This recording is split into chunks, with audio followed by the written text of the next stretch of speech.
Galactic Council banished Earth, humanity returned as a nightmare. The gavel came down before I finished my sentence. That was the moment I knew it was over. Not when the charges were read. Not when the chamber filled with that strange clicking sound the Veilhari make when they have already decided something and are simply performing the ritual of deliberation for the record. The moment I knew was when High Arbiter Solisven raised one of its long, pale limbs and brought the ceremonial rod down against the resonance plate, and the sound rang through 400 years of galactic law like a door slamming shut. My name is Ilara Vasquez. I was 34 years old.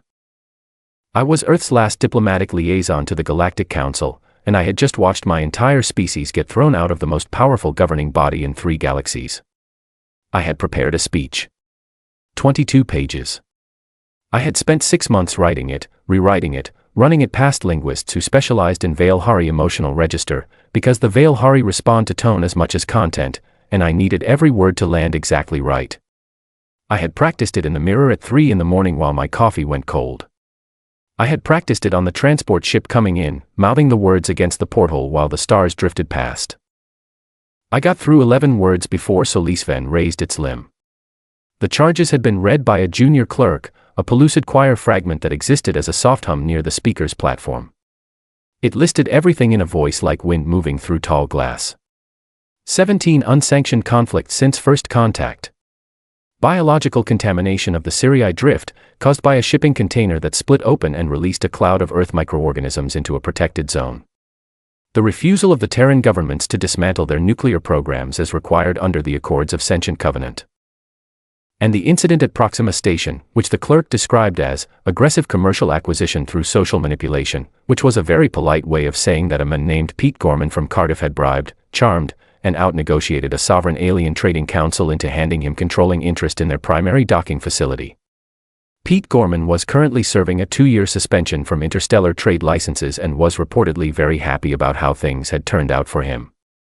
The rest of humanity was not going to be so lucky. 214 species were represented in that chamber. I had met delegates from most of them over the years. I had learned to read the Kethseroi spore patterns, to interpret the color shifts of the Drevathi's outer membrane, to understand the subtle resonance changes in a Veilhari's crystalline body that meant discomfort or agreement or polite contempt. I scanned the chamber as the clerk finished reading. The Kethseroi representative's cloud had gone a deep, troubled gray. The Drevathi ambassador was completely still, which for a species that normally rippled constantly was the equivalent of holding their breath. The pellucid choir fragment had gone very faint. Nobody was looking at me the way you look at someone you are about to help. Solisven spoke.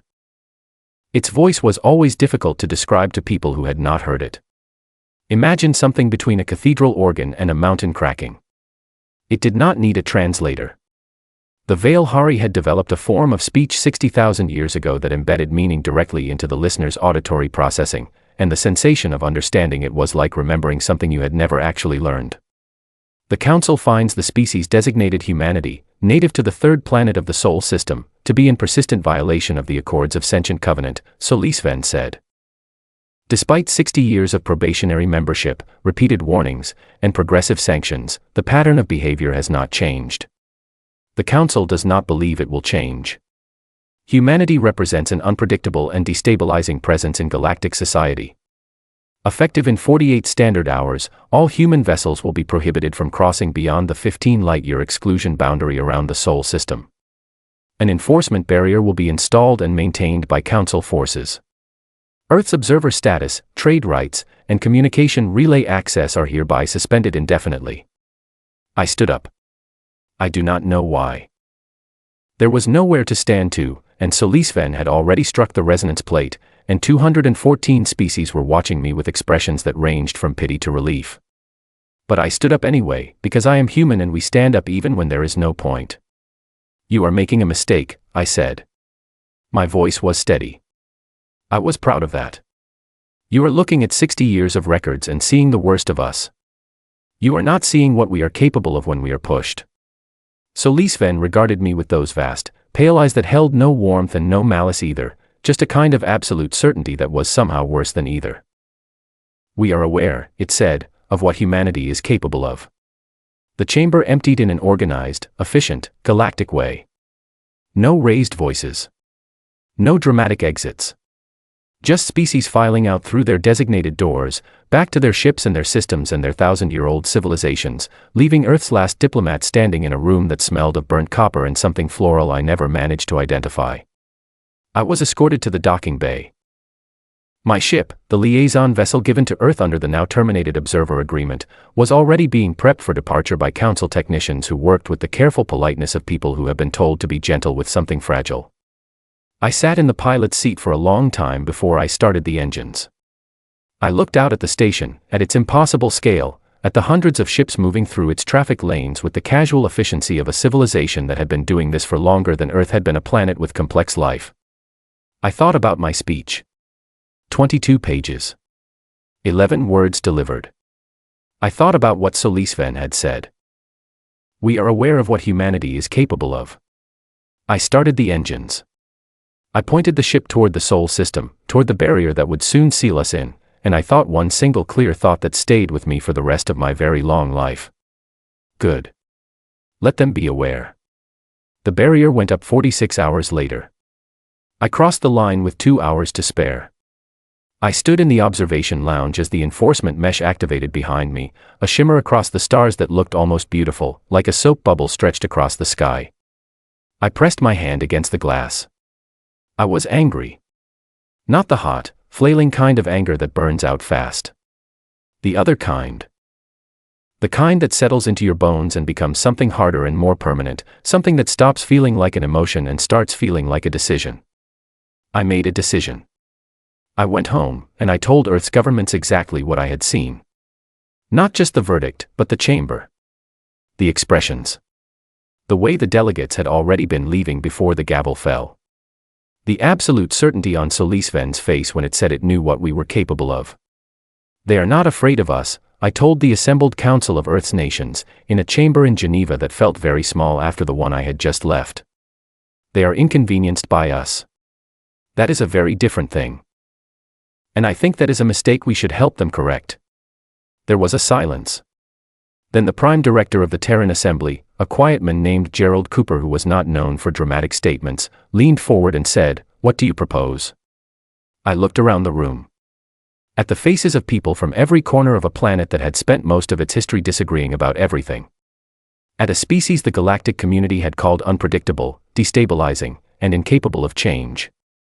I propose, I said, that we change. Nobody laughed. That was how I knew we were serious. The barrier sealed us in. The galaxy moved on. Earth got to work. I did not know, sitting in that Geneva chamber, that I would live to see what came next.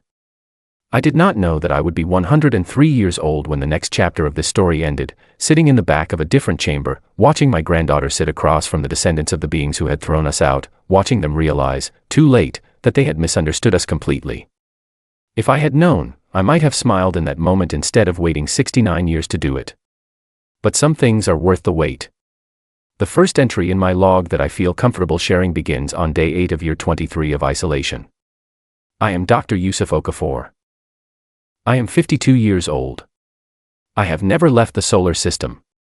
For most of my working life, I have not wanted to. I am the lead physicist at Lunar Deep Research Station 14, which is built into the rock on the far side of the moon where the Earth's radio interference cannot reach our equipment. We study a lot of things here. For the past 11 years, since we cracked what my team calls the rapid fusion model, we have mostly been studying power. Power is the beginning of everything. The Galactic Council, when they sealed the barrier, believed they were punishing us. In a narrow sense, they were right. The first 3 years were genuinely difficult. Earth had been integrated into galactic trade networks just enough to become dependent on certain imports, specific rare minerals used in medical scanners, a class of synthetic compound used in atmospheric processors for the orbital stations, navigational data updates that kept our deep space probes from drifting off course. Losing access to those things hurt. And then we fixed it. I want to be precise about what I mean by fixed, because the word sounds casual and the reality was not. It was 11 years of people working until they fell asleep at their desks and waking up and doing it again. It was arguments that lasted for days and breakthroughs that happened at 4 in the morning and failures that set programs back by months and the particular kind of stubborn human refusal to accept that something cannot be done, which is our least polite quality and our most useful one. The rare minerals we needed for medical scanners. We found 3 asteroid bodies in the outer belt that contained deposits we had not previously surveyed because we had not needed to. We built the extraction equipment to reach them. The equipment was not elegant. It worked. The atmospheric compounds for the orbital stations. A chemistry team in Singapore spent 14 months rebuilding the synthesis process from first principles, starting only from the compound's observable properties, because we did not have the formula and the formula had not been given to us freely, only leased at a price that was no longer available. They got it wrong 7 times. The 8th time, it worked better than the original. The navigational data updates. We built better sensors. This took 4 years and produced, as a side effect, the most detailed map of local space ever assembled by any civilization in recorded galactic history, at least as far as we knew. We could not exactly compare notes at the time. The fusion reactor came in year 11. I do not want to diminish what my team did by making it sound simple, but the honest version is that we had been approaching the problem the wrong way because we had been taught to approach it the way the Council's foundational physics texts described. Once we stopped using their framework and started from our own observations, we found an angle they had not taken. I do not know if that is because their scientists never looked at it, or because they looked and did not like what they saw. Our method is not polite. The energy output is not gentle. It runs hot and aggressive and loud. It also outputs 4 times the power of the Council's standard design at 1/3 of the installation size.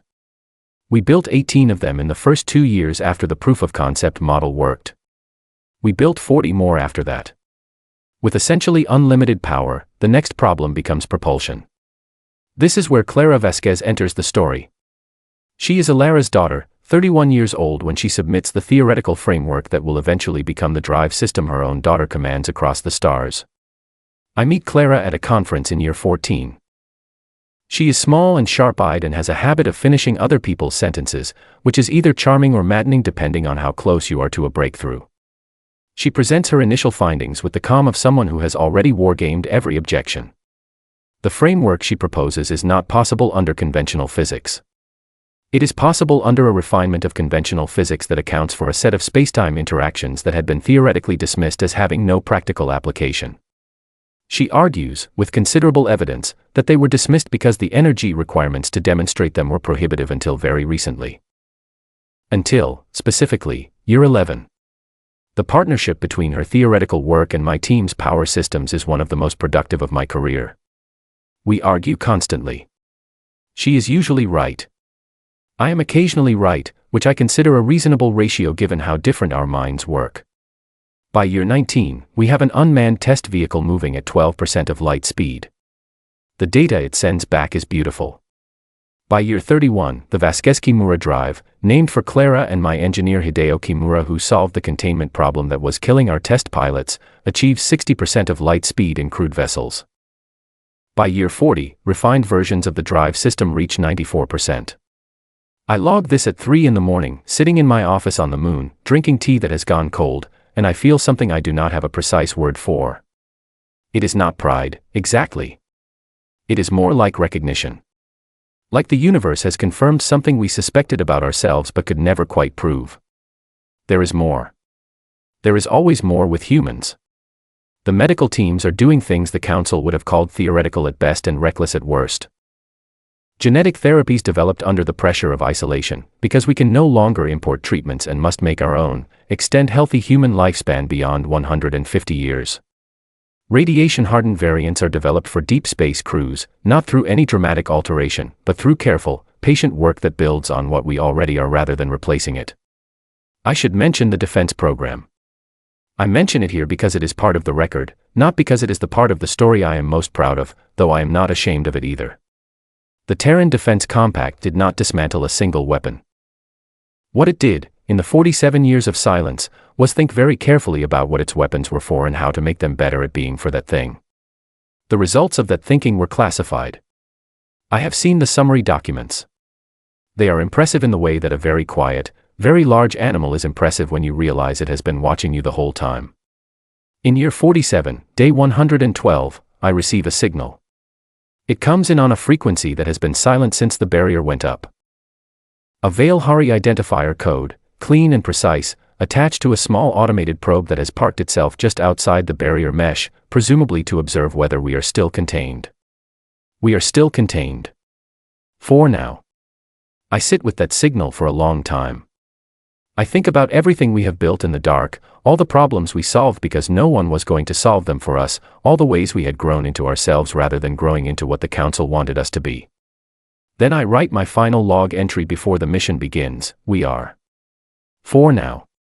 6 hours later, the barrier comes down from the inside. Not all at once. Not with fanfare.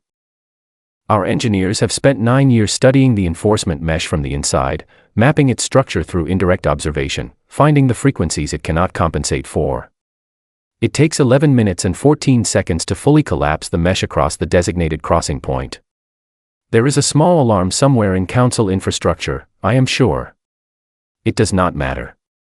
Admiral Saren Vasquez Park, Clara's daughter, Ilara's granddaughter, age 41, leads the fleet through the gap.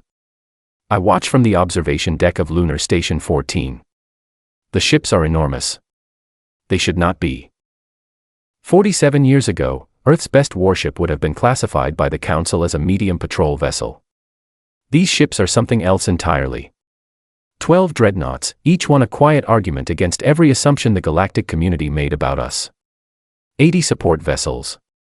400,000 crew members who have lived their entire lives inside the solar system and are now, for the first time, stepping outside it. The lead ship is named the Ilara Vasquez. I sit down on the floor of the observation deck and laugh until I cry. Then I drink the rest of my cold tea and watch the fleet disappear into the dark, and I feel, for the first time in 23 years of log entries, that I do not have anything more useful to add. The humans have left the building. The galaxy has no idea what is coming. I have never breathed alien air. My name is Saren Vasquez Park. I am 41 years old. I am the commanding admiral of the 1st Terran Expeditionary Fleet, and until 6 days ago, I had never been more than 4 light hours from the sun I was born under. My grandmother described alien air once. She said the Council station smelled like burnt copper and something floral she could never identify. She said it so many times across my childhood that the description became almost mythological, a detail from a story rather than a real memory from a real place. I used to lie awake as a child imagining that smell, trying to construct it from copper pennies in my mother's garden, and failing, because you cannot imagine a thing you have no reference for. I thought about that as we crossed the barrier. There was no ceremony. The fleet does not do ceremonies for operational crossings, and even if we did, the moment passed too quickly. 1 second we were in, the next we were out, and the stars looked exactly the same on both sides. Space does not care about jurisdiction. The universe was not watching. But I pressed my hand flat against the forward observation panel as the barrier coordinates dropped behind us, and I held it there for a moment, because my grandmother would have wanted someone to. Then I turned to my crew and said, "Stations. Navigation, plot our course for the Drevathi trade lanes. Tactical, I want full passive scanning on. Communications, go dark on all Council frequencies. We listen. We do not announce." We were out for 4 hours before we found the Drevathi hauler. It was drifting at the edge of the outer lane, rotating slowly, which meant it had lost attitude control. The running lights were on emergency pattern, 2 long pulses, 1 short, repeated. A universal distress signal that predated the Accords and therefore predated humanity's involvement in galactic society. Our navigators flagged it. I looked at the sensor readout for about 3 seconds. "Bring it in," I said. There was a pause behind me. I could feel it without turning around. My operations officer, a man named Owen Fletcher who had been in space for 19 years and had the cautious instincts of someone who had survived a great deal by being careful, said, "Admiral, making contact before we have assessed the political situation." "There is a ship in distress," I said. "That is the political situation. Bring it in." We brought it in. The Drevathi are not a species designed to inspire an immediate sense of comfort. They resemble, at first look, a tardigrade the size of a large dog. They have 8 limbs, a rounded body protected by segmented plating, and a face that is difficult to read because the features that do the reading in a human face, the eyes and the mouth, work on completely different principles for the Drevathi. Their eyes detect a spectrum that extends into ranges humans cannot see, and their mouth structure is adapted for photosynthesis rather than verbal communication. They talk through bioelectric pulses transmitted from skin-to-skin contact or through a specialized emitter they wear around their primary limb. The captain of the disabled hauler was named something that our translators rendered as Vessel Chief Oridin, and Oridin was, by every indicator our biology team could read, extremely frightened of us. This was understandable. The last time a Drevathi had been in proximity to humans was 47 years ago. 47 years ago, humans were the species that the galactic community had just finished boxing up and putting away. To encounter one now, seemingly appearing from nowhere, on an unmarked ship of a class that did not match anything in the galactic registry, in a region of space that should have been empty of humans, was probably not a calming experience. My translator officer, a young woman named Hannah Reed who had spent 10 years studying galactic languages with an obsessive focus that the rest of the crew found slightly alarming and I found enormously useful, opened a channel and greeted Oridin in standard Drevathi bioelectric pulse notation, transmitted through the hauler's own communications system. The greeting roughly translated as, "Hello. We noticed you needed help. We are human. We mean you no harm and would like to assist. Please do not leave." Oridin did not leave, largely because their ship could not go anywhere under its own power at that moment. Our engineers came aboard. They wore environment suits because the Drevathi hull bay was pressurized for a species that does not breathe the same way we do, and they brought their own tools, which Oridin watched with an expression that Hannah translated as, deeply confused and trying not to show it. The tools were not Council standard. Nothing on our ships was Council standard anymore. 47 years of building our own everything meant our technology looked different, worked differently, and in several cases performed better, and the Drevathi engineer who was assigned to assist ours kept stopping to stare at pieces of equipment with the focused expression of someone who is trying to reverse engineer something by looking at it hard enough. The repair took 4 hours.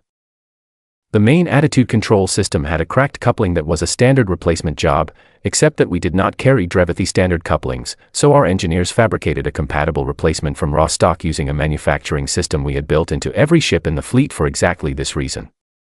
The fabricated coupling was not identical to the original. It was stronger. When the hauler's lights came back to normal pattern and Oridin's ship was running clean, Hannah opened the channel again. Oridin spoke. Hannah listened for a moment, then turned to me with an expression I had not seen on her face before. It took me a second to identify it as surprise. "Oridin is asking why we helped them," she said. I looked at the screen showing the Drevathi captain in their repaired ship, surrounded by a crew that was watching us through their cameras with the careful attention of people who are memorizing something important. "Tell them," I said, "that we helped because they needed help. That is sufficient reason." Hannah translated. There was a pause. Then Oridin said something else. Hannah said, "They want to know if we want anything in return. Tell them no. And tell them we hope their journey is safe." We released the hauler. It moved off slowly into the trade lane, running lights solid and steady, attitude perfect. I watched it until it was out of easy sensor range. Then I turned back to the forward view and thought about what came next. What came next was the signal. The Drevathi use a trade band frequency for general communication, and a courtesy notification of distress and recovery is standard practice. Oridin filed one. It went to the nearest relay station. The relay station was Council monitored. The signal that went out read something like, "Hauler recovered from distress by unknown human vessel of unregistered class, crew courteous, intentions unclear." My communications officer flagged it for me immediately. The nearest Council communication hub was 14 hours away at standard speed. I looked at the intercept, looked at my navigation display, and made the decision I had been preparing to make since I was 12 years old and my grandmother first sat me down and told me everything that had happened in that chamber. I opened a channel on every frequency the Council hub would receive. I kept my voice level. I had practiced this, too, not in a mirror at 3 in the morning as my grandmother had, but on long watches at the command chair, speaking quietly to the stars while my crew slept. "Hello," I said. "This is Admiral Saren Vasquez Park of the Terran Compact 1st Expeditionary Fleet. We have been away for a while. We are aware that our return may be unexpected. We have no interest in conflict. We do have interests, and we are prepared to discuss them. We will be at this frequency and available for conversation. I stopped. I thought for a moment. Then I added one more line. We have excellent coffee. We are willing to share. Owen Fletcher, standing 2 steps behind me, made a sound that was almost a laugh. I let it go. We had been in space for 6 days. The crew had earned a small release of tension. What came back from the hub, 11 hours later after our signal arrived and a response was dispatched, was a Veilhari formal code.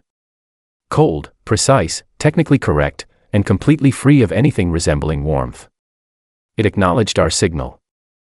It noted that our presence outside the exclusion zone was a violation of the Accords.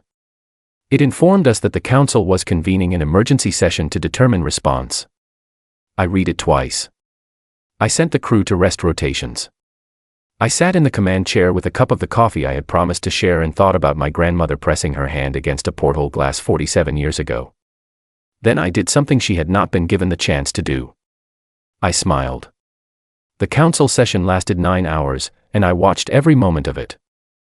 My name is still Saren Vasquez Park, still Admiral, still in the command chair of the Alara Vasquez, now holding position at the edge of the Veilhari primary relay network with the rest of the fleet spread out behind me in a formation that our tactical team had spent 3 years perfecting, and that happened, not accidentally, to look extremely impressive on any long-range scan. The session feed was leaked to us 11 minutes after it began. I would love to tell you we cracked the Council's secure channels through some extraordinary act of technical brilliance. Honestly, Ori Din sent it. The Drevathi captain, apparently, went straight to the nearest council node after leaving us, filed their distress recovery report, and then quietly forwarded the session access code to our communications array with a note that Hannah translated as, "You were kind, this seems relevant to you." I made a note to send the Drevathi something thoughtful at the earliest opportunity. A gift basket. Maybe some coffee. The session was extraordinary. I need to explain something first, so the rest of this makes sense. When humans imagine alien civilizations, they tend to imagine beings who are very old and therefore very calm. Beings who have seen so much that nothing surprises them anymore. This is correct, in a general sense. The galactic community had been operating for a very long time, and in that time they had encountered a great many things. New species appearing in their space. Old species going quiet. Technologies emerging that changed the balance of known capabilities. They had frameworks for all of it. What they did not have a framework for was us. Not because we had broken their rules. Species broke rules. Not because we had returned after being expelled. That had happened twice in recorded history, both times with species that returned more or less as they had left, sometimes contrite, sometimes hostile, always recognizable. We were not recognizable. The Veilhari High Arbiter who opened the session was not Solisven.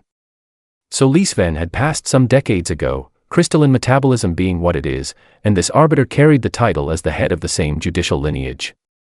I call them Solisven II in my own logs, because tracking Veilhari lineage nomenclature requires a reference document I do not currently have time to read. Solisven II opened the session by displaying the sensor data from our fleet on the chamber's main projection surface. The chamber went quiet. Hannah is very good at reading alien silences. She sat beside me watching the feed and gave me a running translation of the nonverbal content, which in a gathering of 214 species is as rich as the verbal content, sometimes richer. The Kethzeroy delegate's cloud went dark gray within 30 seconds of the sensor data appearing. Not the troubled gray I had heard about from my grandmother's descriptions. A darker gray. Hannah said this indicated that the Kethzeroy's distributed consciousness had immediately begun running probability models and that the models were returning results the collective found deeply uncomfortable. The pellucid choir did not go silent this time. They went very loud, briefly, in a frequency range that the chamber's translation system rendered as an exclamation of surprise, before dropping back to their usual ambient level. Hannah said the last time the choir had done that in a council session was 300 years ago, during the event known as the emergence of the Hallow Reach, which I did not have time to research but which sounded significant. The Drevathi ambassador, a different individual from Ori Din, sat very still. Then, when Solisven II asked for initial responses from the floor, the Drevathi ambassador stood and said that perhaps the council should consider talking to us before deciding anything. The ambassador was not, as my grandmother had told me. The Drevathi representative had been 47 years ago, outvoted 213 to 1. This time the vote was 196 to 17, with one abstention. Progress, of a kind. Solisven II sent a formal communication request. I accepted it within 4 seconds of receiving it, because I had been sitting next to the acceptance control with my hand ready for 6 hours. The Veilhari Arbiter appeared on my forward screen. It was tall, pale, crystalline, with those vast eyes that held no warmth or malice. I recognized the quality of its certainty from my grandmother's descriptions. It looked at me and I looked at it and I thought, your predecessor told my grandmother it was aware of what humanity was capable of. Let us see if that is still true. Solisven II said, in that voice that embedded understanding directly into the listener, Admiral Vasquez Park. You are outside the designated exclusion zone in violation of the Accords of Sentient Covenant. Explain your presence. I had prepared a speech. This runs in the family. Unlike my grandmother, I had decided not to make it very long. We have outgrown the zone, I said. We are here to discuss new terms. A pause. The kind of pause that feels like a very large animal reconsidering its position. You were placed in exclusion for the protection of the galactic community, Solisven II said. We understand that is how it was framed, I said. We would like to offer a different framing. We were placed in exclusion because we were inconvenient. In the past 47 years, we have had considerable time to think about that. We have also had considerable time for other things. Another pause. Your vessel signatures do not match any registered class in the Council's registry, the Arbiter said.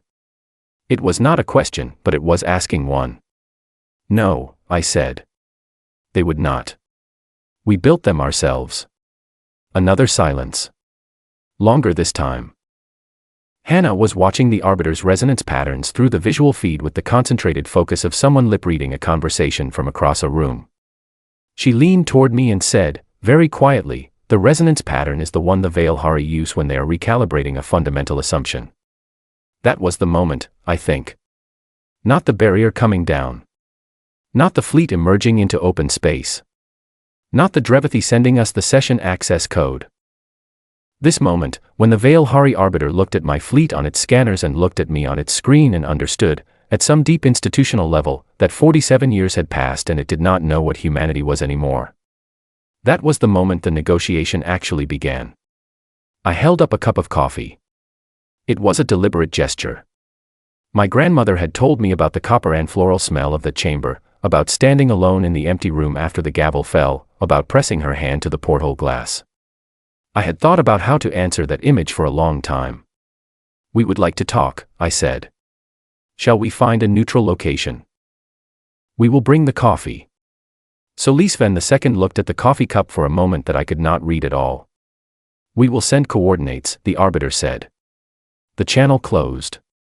Owen Fletcher exhaled behind me, a long and carefully controlled breath. Around the bridge, people who had been holding themselves very still began to move again with the careful restraint of professionals who were not going to celebrate yet because there was still work to do. But I allowed myself one thing. I drank the coffee. It was very good. We grew it on the ship. We had 17 hydroponics bays and a dedicated coffee program that the crew took more seriously than some people take their careers. 47 years ago, my grandmother stood in a chamber that smelled of burnt copper and things she could not name and was told that her species was done. She was 34 years old and she had 11 words of a 22-page speech delivered before a gavel came down. I was 41 years old, and I had just opened a negotiation with the most powerful governing body in 3 galaxies using approximately 60 words and a cup of coffee. I think she would have approved. My name is Ilara Vasquez. I am 103 years old. I have a cane. I do not need it medically. The treatments available now could have me running across the room if I chose. I brought the cane because I wanted Solisven II to know who I was when it looked at me across the chamber.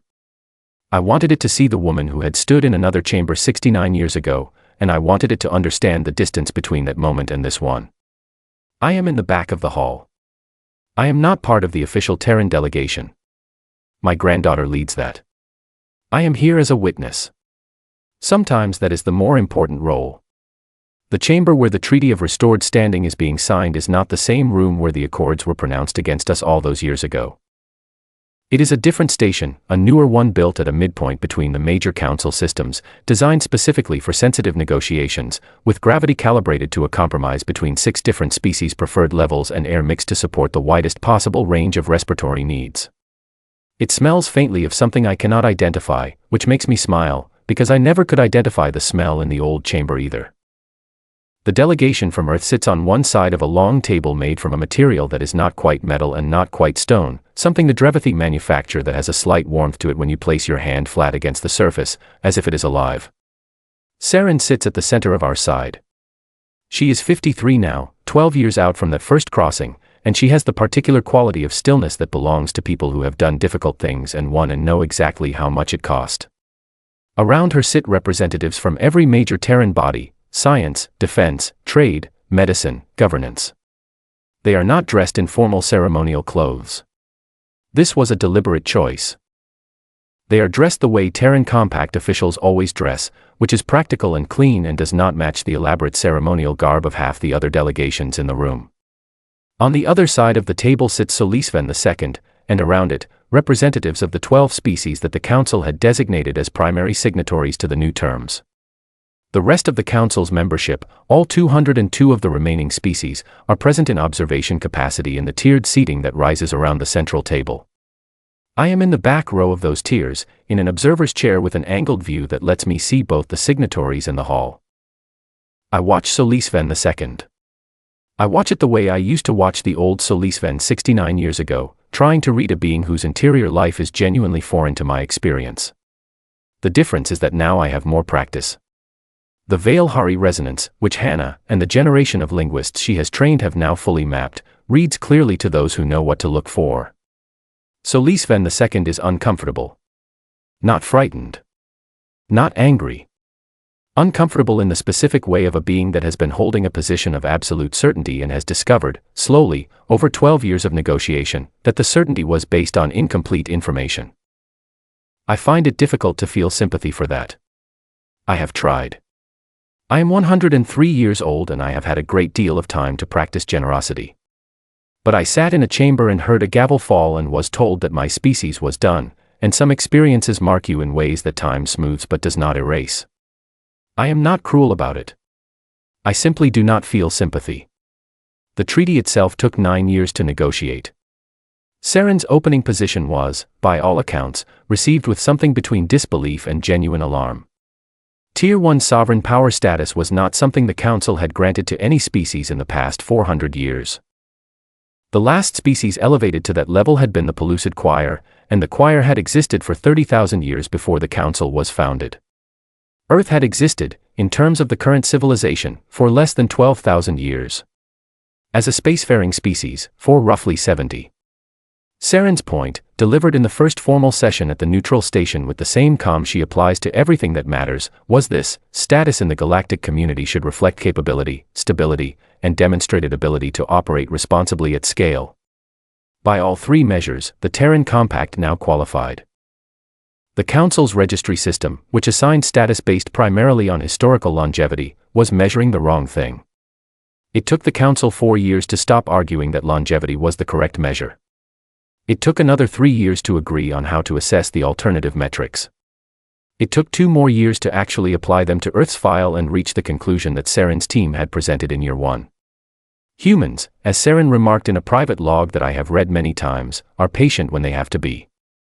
The treaty provides for the following, and I will describe it not as a list of provisions but as what it actually means, because I am 103 years old and I have earned the right to say what things mean. It means that Earth's removal from galactic society was an error.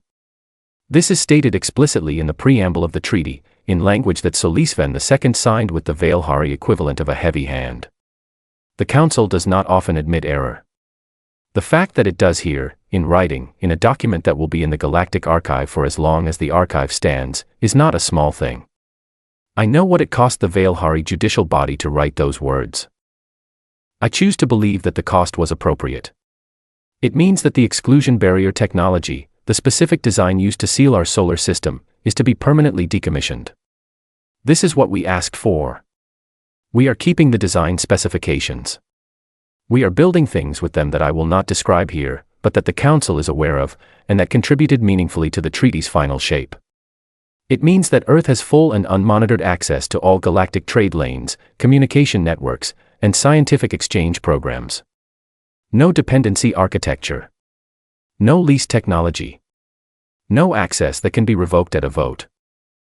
Our engineers reviewed every proposed tech-sharing agreement during the negotiation period and flagged 17 separate instances of throttle systems built into the exchange frameworks, subtle limitations on what a recipient species could do with the knowledge they received.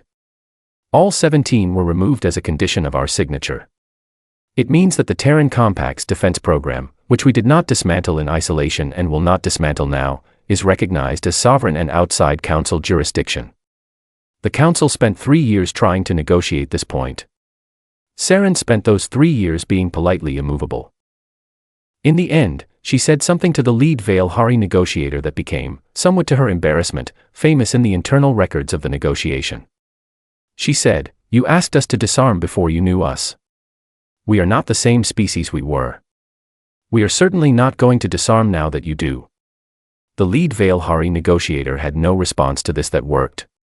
It means, finally, that the formal apology is delivered. This is the part of the ceremony that I have been waiting for. I have been waiting for it for 69 years. I am not a vindictive person. I want to be clear about that. I do not want anyone to suffer. I simply believe that acknowledgement matters, that saying, "We were wrong and we are sorry," is not just a diplomatic gesture but a genuine act that costs something real and therefore has real value. A junior member of the Veilhari judicial body approaches the center of the hall. It is young, by Veilhari standards, perhaps only 800 years old. It carries a resonance plate, which is the Veilhari equivalent of a document, inscribed with the formal apology language that 9 years of negotiation produced. It speaks, and the chamber hears it, and the words embed themselves in the listener's understanding the way all Veilhari speech does, except that this time what embeds is an acknowledgement. The Council of Sentient Peoples acknowledges that its decision of 69 years ago, to exclude the species-designated humanity from participation in galactic society, was made on the basis of incomplete understanding and disproportionate response. The Council acknowledges that the manner of that exclusion caused harm.